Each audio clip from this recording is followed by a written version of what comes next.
what is a competitive landscape, or how do you even frame a discussion about who are competitors? Well, it can be somebody who's providing a similar product or service today to what you want to do. It may be somebody else who's got related products or services that could be doing what you're doing, or it could be some future unrelated or unidentified entrant. Well, that pretty much describes almost everybody, doesn't it? It's a pretty broad swath. There's a lot to be worried about, and there's a lot to keep your sights on, and it means that there's always going to be somebody out there.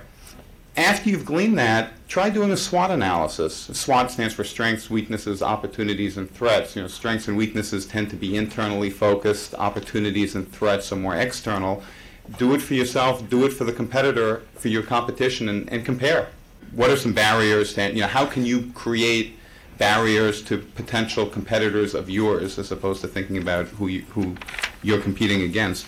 And they're really, I laid out 6 different barriers to entry that I think are worth it. No business will have all of them, but any business should have some combination of them.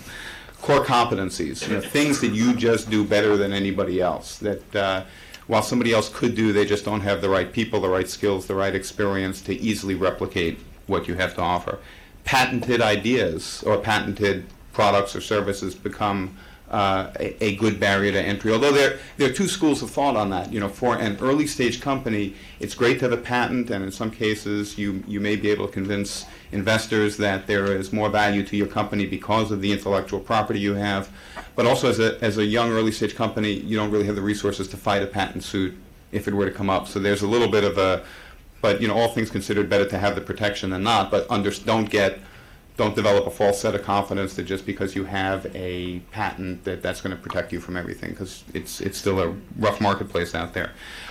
Length of development time can be a barrier to entry. If you've spent 2 years developing your product, it may be a product that somebody else could develop or service, but it's going to take you have a running start on them, and that can be very important.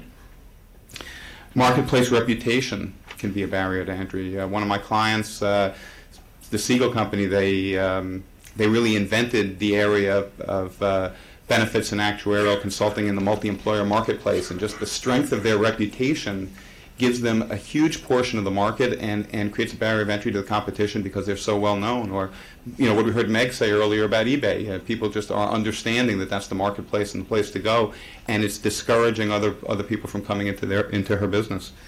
Strategic alliances is the 5th, and can be an excellent barrier to entry. If you've got the right exclusive relationship with a key player in your industry, somebody who's really important to your customers, somebody that can both establish credibility, that has significant presence, you can essentially ride the coattails of your strategic partner's prestige to build credibility for your company. And finally, as you get bigger, economies of scale. It finally gets, when you get big enough and you've been doing these things well enough for long enough, it just gets harder for other people to come into the space.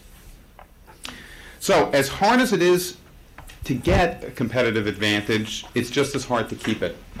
And maintenance of your competitive advantage, as with everything else about your business, is really important, and complacency can be deadly. So continually watch and reevaluate.